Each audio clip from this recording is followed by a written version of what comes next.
Today I'm going to show you and explain why Citi Business Checking is the worst business checking account you can get. So I recently signed up with the Citi Business deal where you can get up to $2,000.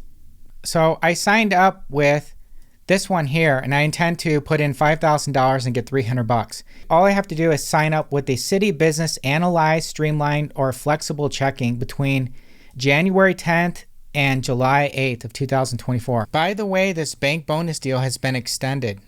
The latest offer shows that you can sign up anywhere from July 9th through January 7th, 2025 and get the same $300 bonus that I got.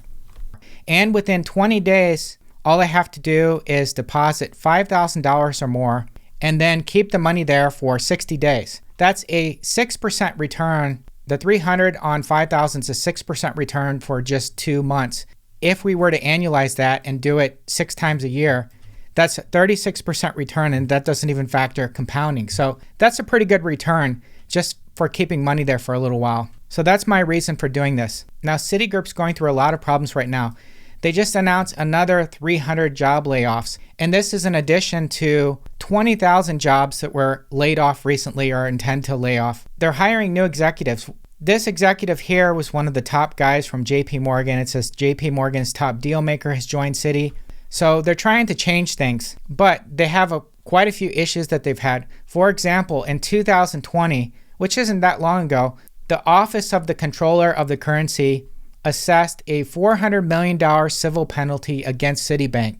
Why did they do that? So it says here that the penalty was for deficiencies in enterprise risk management, compliance, data governance, and internal controls. The bank's unsafe and unsound banking practices for its long-standing failure to establish effective risk management and data governance programs and internal controls. $400 million, that's quite a bit. And that's not the most recent one. The most recent one is from the state of New York. The New York State Attorney General sues Citibank for failing to protect and reimburse victims of electronic fraud. Citi does not implement strong online protections to stop unauthorized account takeovers, misleads account holders about their rights after their accounts are hacked and funds are stolen, and illegally denies reimbursement to victims of fraud. So hopefully I don't have any problems with this because I'm only going to keep the money there for 2 months. By the way, my criticism for Citi Business is not directed so much at the employees as it is the Citi leadership. All of the Citi's employees I've dealt with in the branch and online, they've all been friendly, they've all been helpful as much as possible. But my criticism is more towards the management. So the management, the leadership, the systems that are in place for Citi, the process, that's what I have criticism for. So this is going to be mostly constructive criticism for that. Now, what happened when I signed up? So I found this link on their website. You put in your zip code, it takes you to this form. And I filled in my name, my first name, my last name, business phone number, business email. Then I clicked next. Then I think it was the next day I received a call from the local Citi branch, one of the banking reps there. And basically he just told me that I needed to fill out this form, this application form, because all I gave him was basic info. So he sent me these 2 forms that I need to fill out. These are PDF forms and they're quite lengthy. You can see here, I haven't filled out, a PDF form in years. If you open this directly in Gmail, none of these things are clickable. So if you want to try to fill this out, you're not able to do it. And that's actually what I did. I printed this and I just manually filled it in with a pen, which I haven't done in, probably 20 years. But if you actually save this to a PDF, it'll actually make it where you can click on stuff and fill it in and type it in with your keyboard. So the first one wasn't enough for them. Then they sent this one here, beneficial ownership declaration. This looks very complex. So he needed this information. So basically this is showing how much of ownership for various companies. So I filled out as much as I could, and he had to email back again saying that I needed to fill out some more. After I got that done, he set up an appointment and I had to go there at the Citi branch nearest me, schedule an appointment. And by the way, you have to schedule an appointment now with all these retail banks. They don't just let you go and set up accounts usually. You usually have to set up appointment over the phone or online. I met at the local Citibank branch or Citi branch, and the whole place was empty. All the desks were empty except for the one with him, and then there was 2 tellers. He started filling out more paper forms with the pen. I sat there for about 30 or 40 minutes talking with him. Basically, the guy I met at Citi is the business relationship manager. He's the one and only business relationship manager for this city, and he travels every day to a different branch, a different Citi branch in the city, and meets with people that want to open a business account. And he said he's been doing it a few years. So what does he do? He basically does, from what I can tell, exactly what he did with me. Is basically just when people submit the forms online interested, it goes to his email, I think, or his system. Then he makes a call to those people, then basically sends them the form, the PDF forms, gets them to fill out the forms, does the processing for that, data entry, then schedules an appointment. That's all he does. So rather than have an online system, this is the way Citi does it for their business accounts. So not very efficient. Now, doing business with paper forms and PDF files, that was common in the late 90s and early 2000s. That's before the technology was widely available. However, we're in 2024 now. According to the U.S. Small Business Administration, there's over 31 million businesses in the U.S. Now, they say that this is actually skewed. There's actually quite a few shell companies, but let's just say 15 million businesses, and a lot of these businesses are going to want to have business checking accounts. If Citi Business wants a percentage of those 15 million accounts, and they've got guys all over in various cities calling up people over the phone using PDF forms, pushing paper, that's not going to be very efficient. So they definitely need to improve. And then I had to sign some of the forms. Then he started asking me about my business, what I did, all these sort of personal things. Wanted to know if I had a business website. I told him I didn't. I sold stuff on eBay and Amazon. So I left it at that. I told him, I don't have a website. Why would I need to? I'm just selling stuff on eBay and Amazon. There's really no point in me having a specialized website these days when Amazon and eBay kind of do that for you. So that was the end of it. I filled out the forms. That wasn't the end. He didn't approve me then. Then he said, okay, I'm going to have to send my forms to the approval department and then they'll approve you. So I spent all that time, roughly 45 minutes plus filling out all those forms and scanning, and I still wasn't approved. And so it was possible, that I could have basically done all this work for nothing. Regardless, I left after that. I received an email back like a day or so later saying that I needed a public seller profile for my Amazon seller account in order for Citi to verify my business. So I had to actually send them a link to my Amazon seller account or a screenshot, and then they finally approved it. So very intrusive. I've never had a business that's this intrusive. Now, you fill out all the forms that say that, you're not in gambling, that you're not moving large amounts of cash. Usually that's enough, and you just put what your business does, that's it. But I've never had to do this much work. So very intrusive. And I was called over the phone. I was told I was approved. And instead of emailing me, congratulations, you're approved, he just told me over the phone, here's your routing number, here's your account number. So I filled it out on my whiteboard, wrote it down, and I didn't receive any emails or anything saying, okay, here's the account number, here's the routing number, nothing professional like that. Then I was told that the debit card would be coming in the mail. So within 2 or 3 days, it was fairly quick. I got the debit card in the mail. I went to this thing here, it says register, right? So I went to register the debit card so I could get online access because I have to have $5,000 within 20 days or I'm not going to get the $300. So you basically go here, enter the debit card number, and then I click continue. By the way, once you enter the full number, if you're like me, you'll think that you made a mistake because this continue button won't light up. It stays gray. So what you have to do is put in the whole number, then go to where it says continue, then it'll actually turn blue.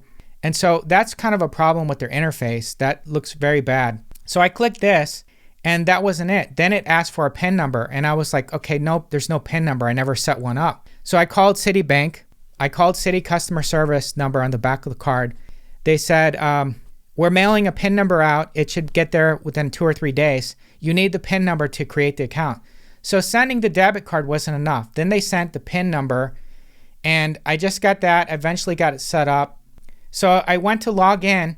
Then what it asked for was, help us verify your identity. And it says it'll send you a text or phone call. So I selected text, and I hit continue, and then nothing happened. And I waited like 9 minutes, nothing. I didn't receive anything. Then I selected phone call.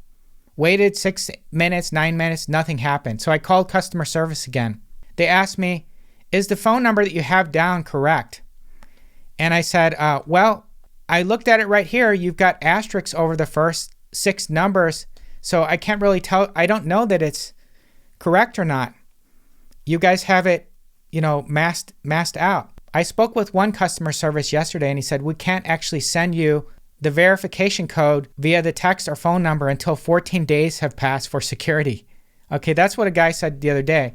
But he said, you can go to the Citi branch and go in and talk to customer service and they'll be able to change your phone number or do that for you, do the verification for you. So I did that. I went to Citibank, talked to a guy. He sat down, tried changing my phone number, and it wouldn't change. He tried switching it, tried doing that. And he's like, I don't know what you're talking about, this verification thing.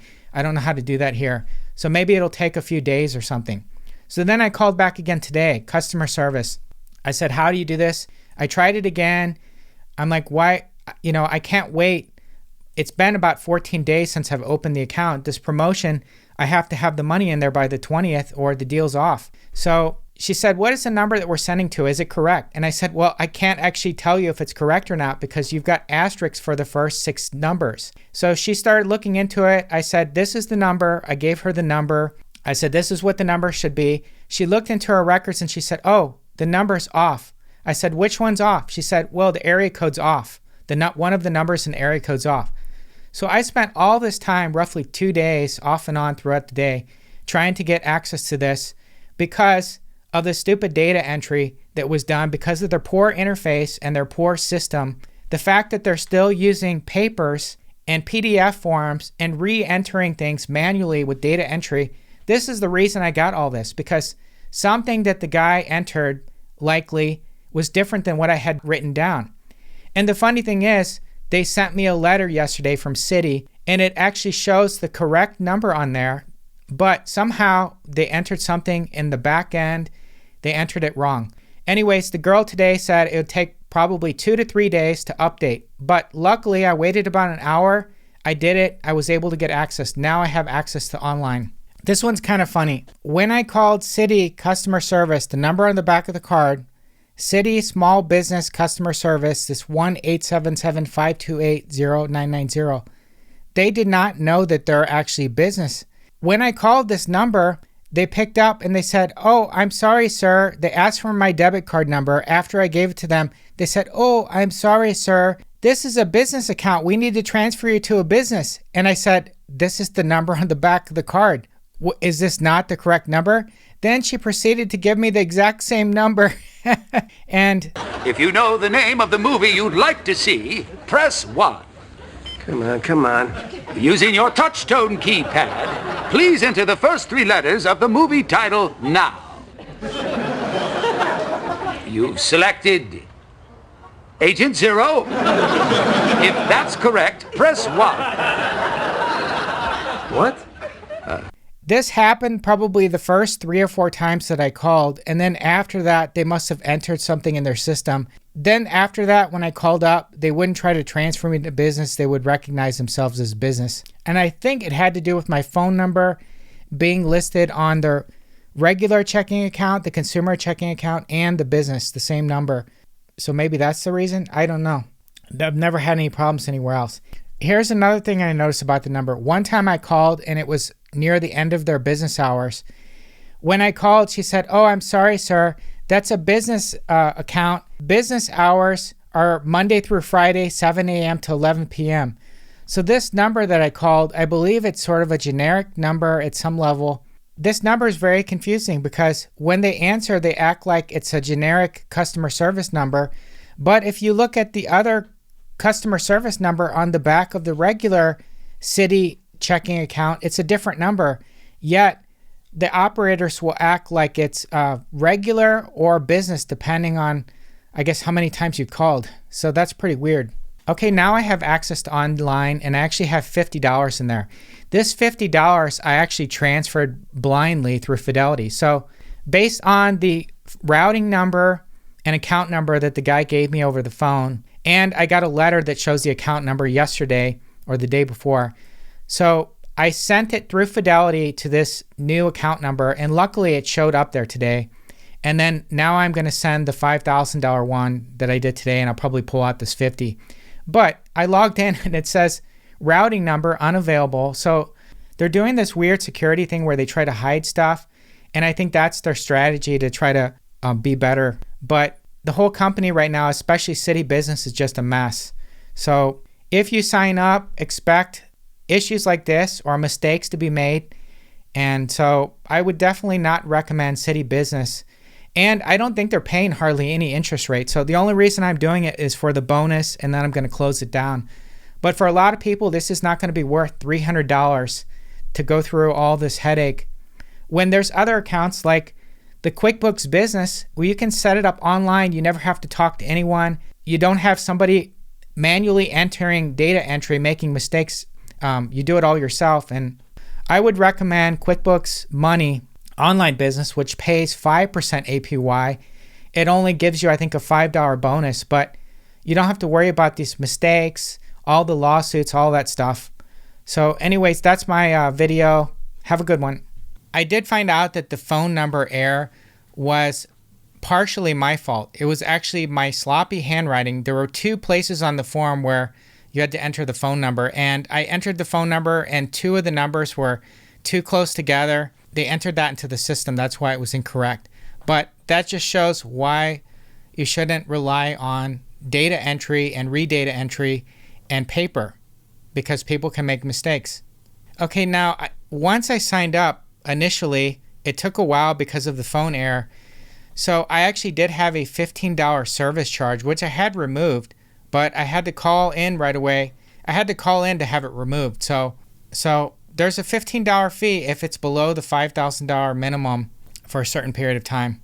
I actually did get the $300 bonus, but it didn't take 2 months. It took roughly 5 months. And I actually did have to request that. Now, one thing I want to mention that is kind of a hidden gem that Citi Business has is real-time payments. They have something called real-time payments, which allows instant payments. And it's buried right here under transfer money.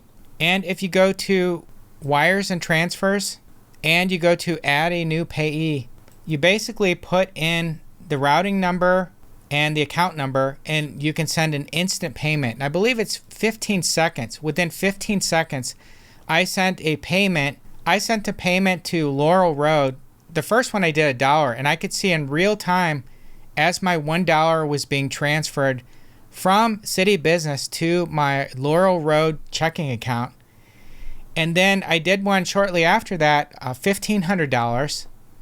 And the same deal, instant, pretty much instant. You know, you're looking at it, you refresh the page, the money's there on the other bank account. So I really like that, and I haven't seen any other bank accounts that have that. So that's the good thing. But I didn't stop here.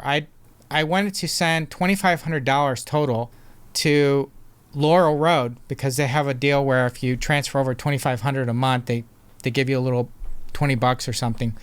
Anyways, I tried to do another $1,000 after this, and it wouldn't work. It was it stopped or it halted or it popped up an error message. So I called customer service and I tried to get to the bottom of it, and it turns out that the system was down. I thought that they had flagged it, but their system was down. So this real-time payment service, I guess it's kind of finicky. So after that, I think I called the next day, and luckily it worked. But, you know, maybe it's down quite a bit. I'm not sure. But this is what the real-time payments look like when they go through. So it shows up as RTP. This is on the Laurel Road account. It shows up as RTP. And you really can't get any faster than this. I wish every bank had this and that it was free. Thanks for watching. Be sure to like, share, and subscribe. It really helps the channel. Also, I have a great referral deal from Raisin. All you have to do is sign up with any Raisin product, register for a Raisin account, and make sure to enter my promo code, make an initial deposit of $5,000, and maintain the balance of at least $5,000 for 90 plus days. You can get up to a $200 bonus. If you deposit $100,000 or greater, you can get a $200 bonus. So all you have to do is pick any Raisin product. It could be a high yield savings account such as the Western Alliance Bank, which is paying 5.27% right now. It could be a high yield CD or a no penalty CD. So select the product, hit save now, and make sure to enter my code in the referral field when signing up. Have a good one.